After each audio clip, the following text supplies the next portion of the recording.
Now, the chair of the U.S. Federal Reserve, Janet Yellen, has given the strongest indication yet that the U.S. Central Bank may be ready to raise interest rates this month for the first time in nearly a decade. Sohn Jung has more. Speaking to the Economic Club of Washington on Wednesday, Fed Chief Janet Yellen said that waiting too long for a rate hike could have adverse consequences for the U.S. economy.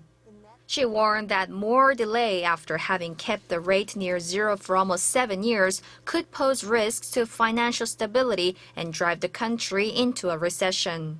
Were the FOMC to delay the start of policy normalization for too long, we would likely end up having to tighten policy relatively abruptly to keep the economy from significantly overshooting both of our goals. Yellen noted that the U.S. economy has recovered substantially since the 2008 financial crisis and said she believed it would continue growing at a modest pace. She expressed confidence the job market will strengthen and inflation will edge toward the Fed's target of 2% over the next few years. The economy has come a long way toward the FOMC's objectives of maximum employment and price stability.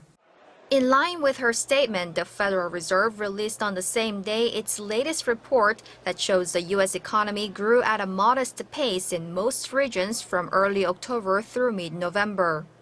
The report, known as the Beige Book, said consumer spending increased in nearly all districts while labor markets strengthened slightly. However, Yellen added that policymakers will need to review incoming data more closely before making a final decision on a rate hike. Yellen's comments and the Fed's report came 2 weeks before its policy board holds its final meeting of the year on December 15th and 16th. Sohn Jung, Arirang News.